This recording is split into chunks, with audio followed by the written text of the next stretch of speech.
a political agitator gets a biblical reception in the veldt of South Africa. Agatha Christie, today on the Classic Tales podcast.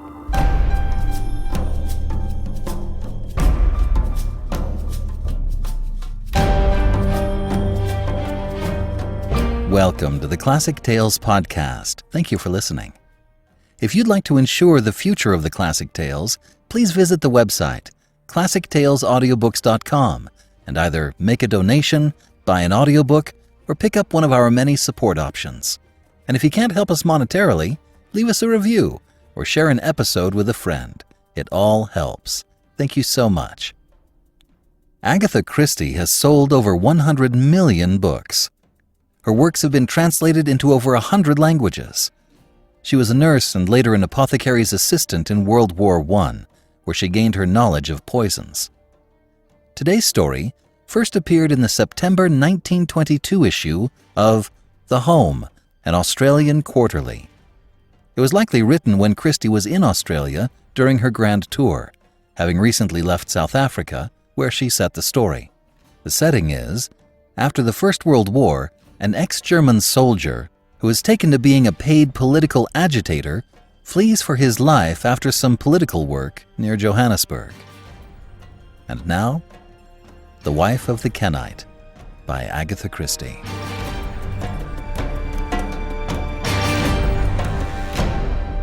Herr Schäfer removed his hat and wiped his perspiring brow. He was hot, he was hungry and thirsty, especially the latter. But above all, he was anxious. Before him stretched the yellow expanse of the veldt. Behind him, the line of the horizon was broken by the dumps of the outlying portion of the reef, and from far away, in the direction of Johannesburg, came a sound like distant thunder. But it was not thunder, as Herr Schäfer knew only too well. It was monotonous and regular, and represented the triumph of law and order over the forces of revolution. Incidentally, it was having a most wearing effect on the nerves of Herr Schäfer. The position in which he found himself was an unpleasant one. The swift, efficient proclamation of martial law, followed by the dramatic arrival of Smuts, with the tires of his car shot flat, had had the effect of completely disorganizing the carefully laid plans of Schäfer and his friends. And Schäfer himself had narrowly escaped being laid by the heels. For the moment he was at large, but the present was uncomfortable, and the future too problematical to be pleasant. In good, sound German, Herr Schäfer cursed the country, the climate, the Rand, and all workers thereon, and most especially his late employers, the Reds. As a paid agitator, he had done his work with true German efficiency. But his military upbringing and his years of service with the German army in Belgium led him to admire the forcefulness of Smuts and to despise unfeignedly the untrained rabble, devoid of discipline, which had crumbled to pieces at the first real test. "They are scum," said Herr Schäfer gloomily, moistening his cracked lips. "Swine. No drilling, no order, no discipline. Ragged commandos riding loose about the veldt. Ah, if they had but one Prussian drill sergeant." Involuntarily his back straightened. For a year he had been endeavoring to cultivate a slouch, which, together with a ragged beard, might make his apparent dealing in such innocent vegetable produce as cabbages, cauliflowers, and potatoes less open to doubt. A momentary shiver went down his spine as he reflected that certain papers might even now be in the hands of the military. Papers whereon the word cabbage stood opposite dynamite, and potatoes were labeled detonators. The sun was nearing the horizon. Soon the cool of the evening would set in. If he could only reach a friendly farm. There were one or two hereabouts, he knew. He would find shelter for the night, and explicit directions that might set him on the road to freedom on the morrow. Suddenly his eyes narrowed appreciatively upon a point to his extreme left. "Mealies," said Herr Schäfer. "Where there are mealies, there is a farm not far off." His reasoning proved correct. A rough track led through the cultivated belt of land.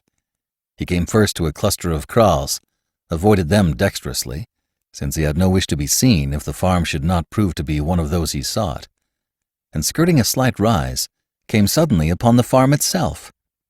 It was the usual low building with a corrugated roof and a stoop running round two sides of it. The sun was setting now, a red, angry blur on the horizon, and a woman was standing in the open doorway, looking out into the falling dusk. Herr Schäfer pulled his hat well over his eyes and came up the steps. "Is this, by any chance, the farm of Mr. Henschel?" he asked.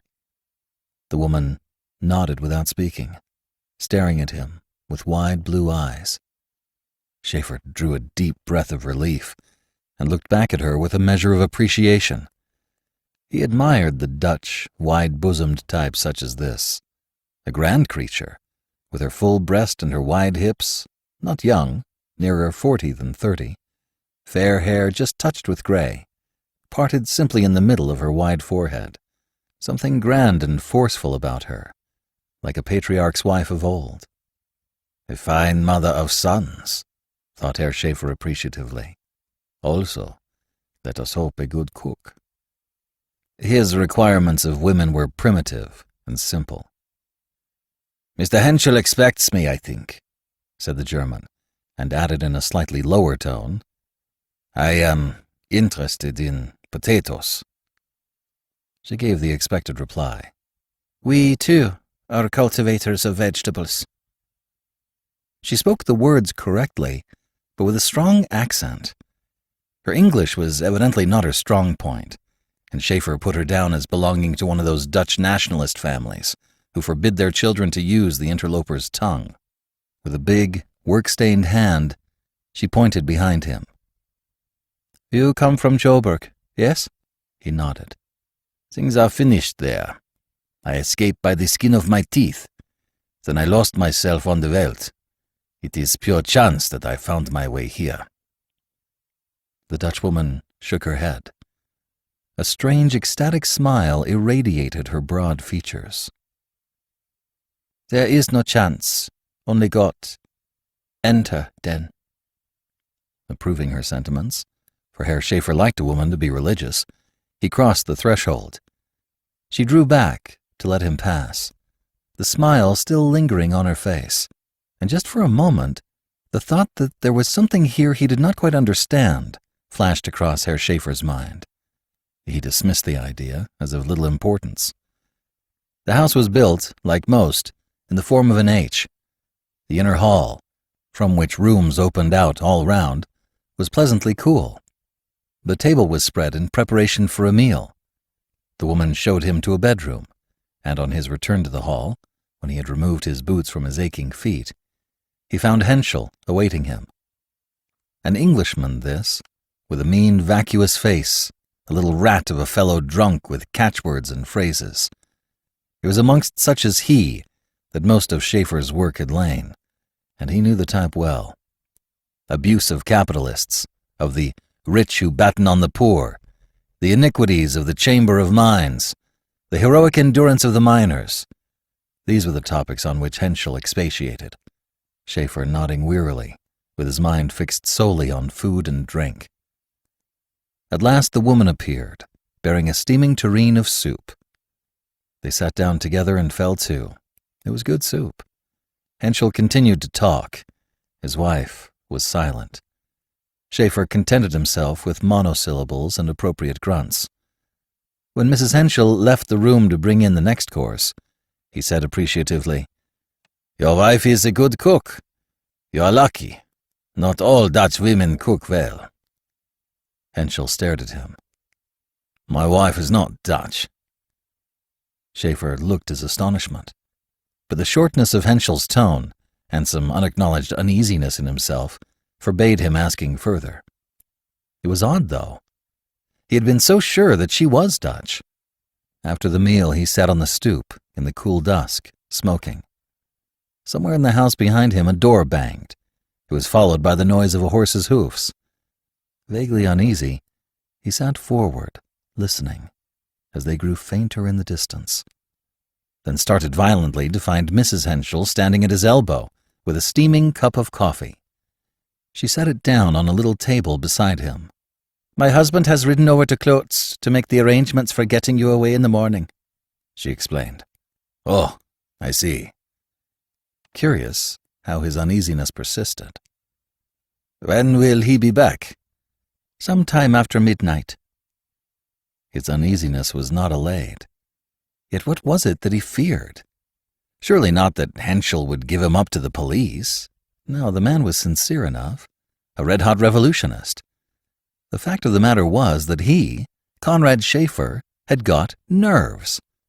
A German soldier, Schaefer unconsciously always thought of himself as a soldier, had no business with nerves. He took up the cup beside him and drank it down, making a grimace as he did so. What filthy stuff this Boer coffee always was. Roasted acorns, he was sure of it. Roasted acorns.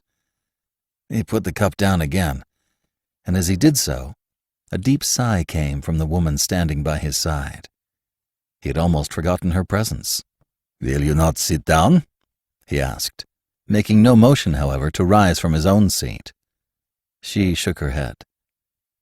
"I have to clear away and wash the dishes and make my house straight." Schaefer nodded an approving head. "The children are already in bed, I suppose," he said genially. There was a pause before she answered. "I have no children." Schaefer was surprised. From the first moment he saw her, he had definitely associated her with motherhood. She took up the cup and walked to the entrance door with it. Then she spoke over her shoulder. "I had one child. It died." "Ah, I am sorry," said Schaefer kindly. The woman did not answer. She stood there motionless. And suddenly Schaefer's uneasiness returned 100-fold. Only this time, he connected it definitely, not with the house, not with Henschel, but with this slow-moving, grandly fashioned woman. This wife of Henschel's, who was neither English nor Dutch. His curiosity aroused afresh. He asked her the question point-blank. What nationality was she? "Flemish." She said the word abruptly, then passed into the house, leaving Herr Schaefer disturbed and upset. Flemish? That was it, was it? Flemish! His mind flew swiftly to and fro, from the mudflats of Belgium to the sun-baked plateaus of South Africa. Flemish! He didn't like it. Both the French and the Belgians were so extraordinarily unreasonable. They couldn't forget. His mind felt curiously confused. He yawned 2 or 3 times, wide, gaping yawns. He must get to bed and sleep. Sleep. Pah! How bitter that coffee had been! He could taste it still. A light sprang up in the house. He got up and made his way to the door.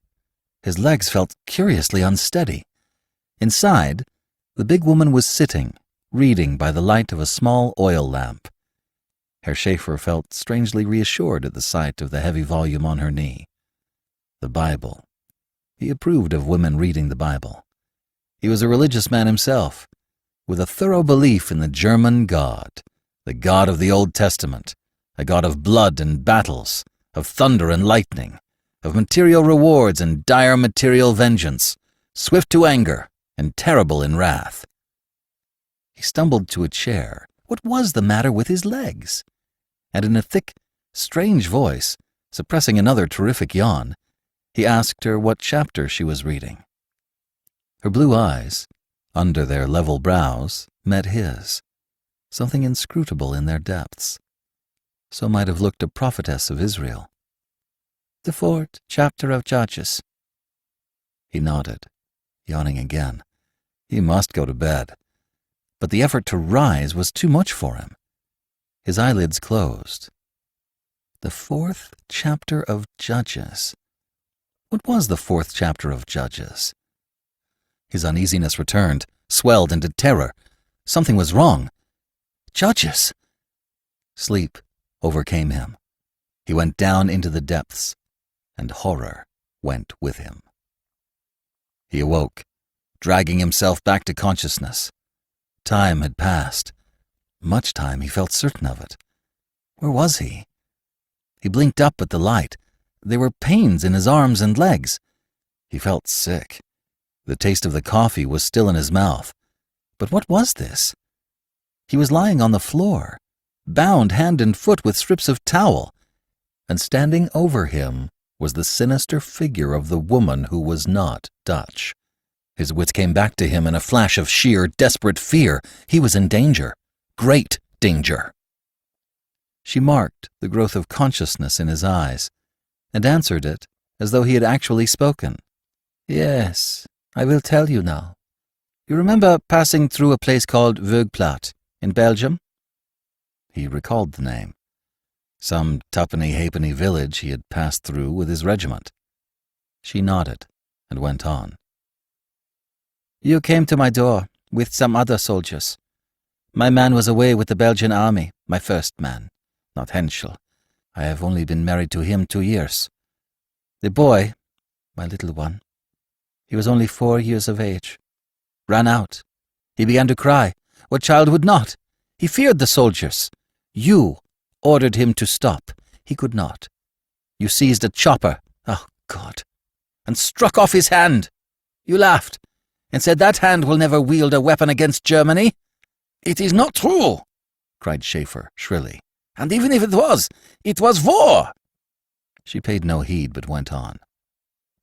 I struck you in the face, what mother would not have done otherwise. You caught up the child and dashed him against the wall.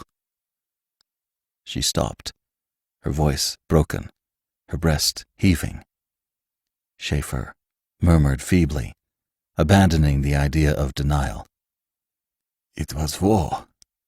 It was war. The sweat stood on his brow. He was alone with this woman, miles from help. I recognized you at once this afternoon in spite of your beard. You did not recognize me. You said it was chance led you here, but I knew it was God. Her bosom heaved. Her eyes flashed with a fanatical light. Her God was Schaefer's God, a God of vengeance. She was uplifted by the strange, stern frenzy of a priestess of old. He has delivered you into my hands. Wild words poured from Schaefer, arguments, prayers, appeals for mercy, threats, and all left her untouched. God sent me another sign. When I opened the Bible tonight, I saw what he would have me do. Blessed above women shall Jael, the wife of Heber the Kenite, be. She stooped and took from the floor a hammer and some long, shining nails. A scream burst from Schaefer's throat. He remembered now the 4th chapter of Judges, that dramatic story of black inhospitality. Sisera fleeing from his enemies, a woman standing at the door of a tent, Jael, the wife of Heber the Kenite, and sonorously, in her deep voice with the broad Flemish accent, her eyes shining as the Israelite woman's may have shone in bygone days, she spoke the words of triumph. This is the day in which the Lord hath delivered mine enemy into my hand.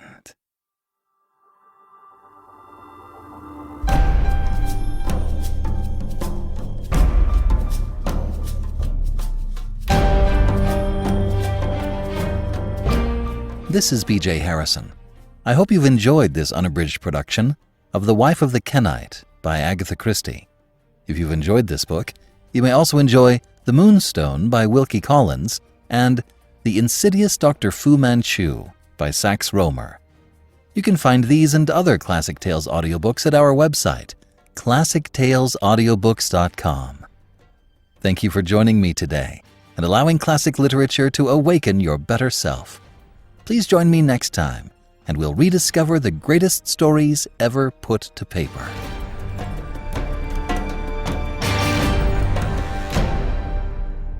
Part of the Airwave Podcasting Network.